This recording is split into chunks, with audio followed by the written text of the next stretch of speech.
with their information from their soil test, and they may get this somewhat earlier, they do not want to go in there and put that fertilizer down in August and September. They need to wait until the clover is ready to be put out, the temperature is ready to receive it, and then get your fertilizer and lime put out there. Lime you could put out earlier, but let me speak with regards to the fertilizer first, and then we'll come back to the lime. Your fertilizer, if you put it out earlier than the clover, it's going to go to work then if you have moisture enough, and the plants that are there, that are existing plants now, are going to utilize that fertilizer, and it will be used up before you ever get your clover seed planted and germinated and up. So you need to hold off putting that commercial fertilizer out until you get your seed out and getting those ready to go.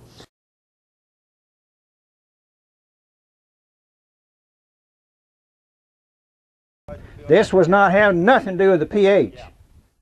This makes other nutrients available to that plant whenever the lime begins to work down into the subsoil structure.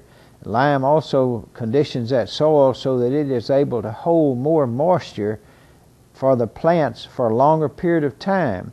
And it makes that other plant elements, other food elements available for the plants to feed on. So lime is a very critical thing other than just pH. It does a big job for you. And we're suggesting that you put out a ton of lime. And now the lime has gone up from last year here in our area. Last year we gave about $22 a ton, and that is spread per ton. This year it's $45 a ton. So there's your cost on your lime per acre. I tell you, as we use it and as we read about it and as we observe, we're seeing things that are benefiting from the use of lime that we were not aware of.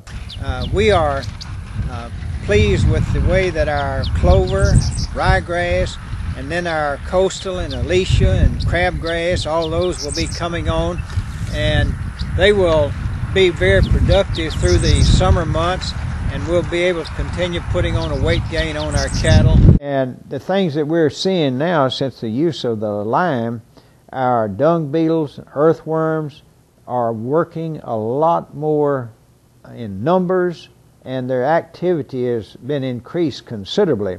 So the lime is not only making plant food nutrients available to the plants, but I'm thinking that lime is our biggest thing. And here for so many years I had been brainwashed that lime was changing the pH for it. Yeah, I got a 6.9 pH, but I still wasn't getting, the soil was as hard as concrete.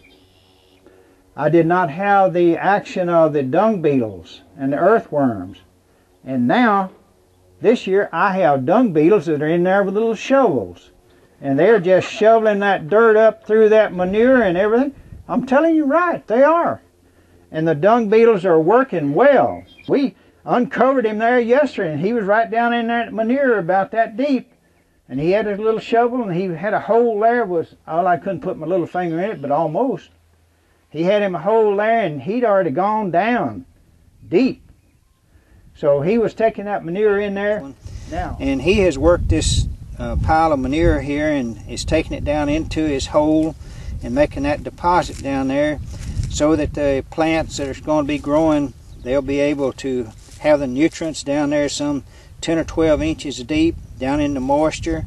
So we'll get good results from that manure being down at that depth, and also it'll help build the soil up even better than what it is now and continue a good strong growth in here.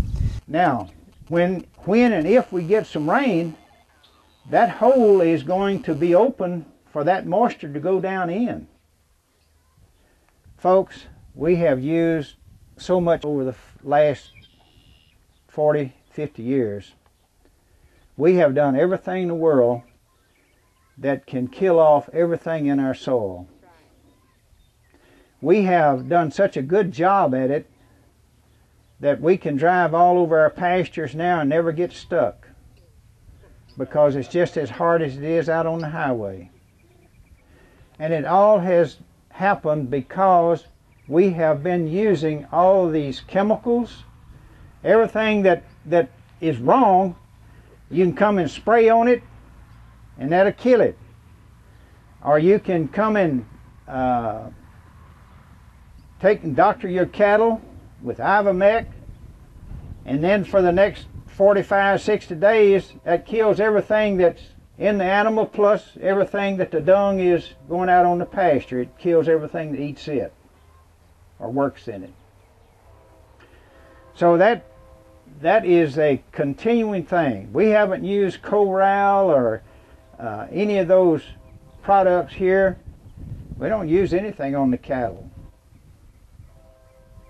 We let nature do that. Sir?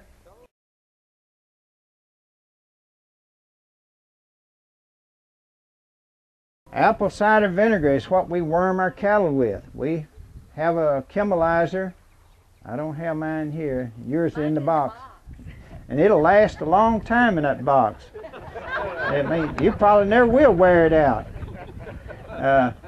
I can't hurt her feelings, so I don't pull back on anything. At the beginning here, a chemilizer hookup, and this we're going to be putting apple cider in the drinking water of 50 animals that are grazing into this particular paddock right behind me here. So we're going to plug it in, let this chemilizer charge itself, and begin to make its injection of the apple cider vinegar in their drinking water. And this is for the control of parasites, internal parasites. So you can see here that the fluid is being pulled out of the container.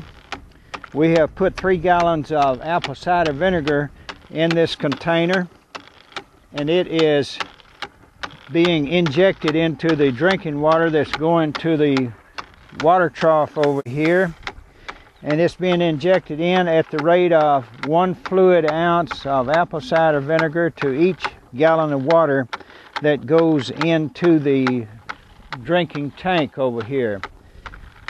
We have put in 384 fluid ounces of apple cider vinegar, which is 3 gallons, and that is going to be divided up into the amount of water each animal drinks. So for each gallon that they drink, they will consume 1 fluid ounce of apple cider vinegar in that gallon of water. 1 fluid ounce per 100 pounds of body weight.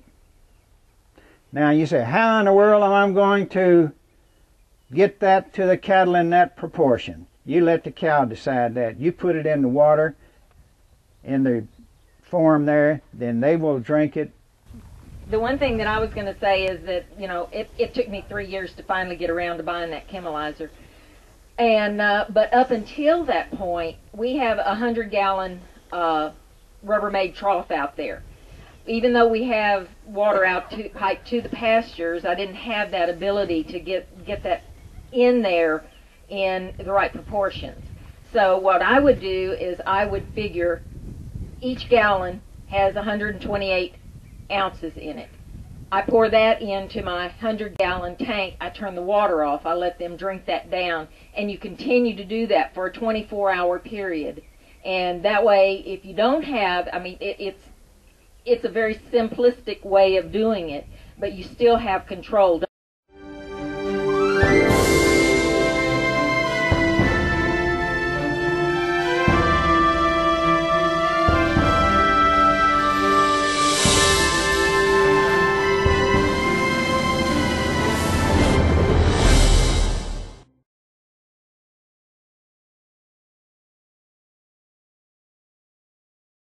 Yeah, we're going to need to get out here in the pasture and see some things. Yes.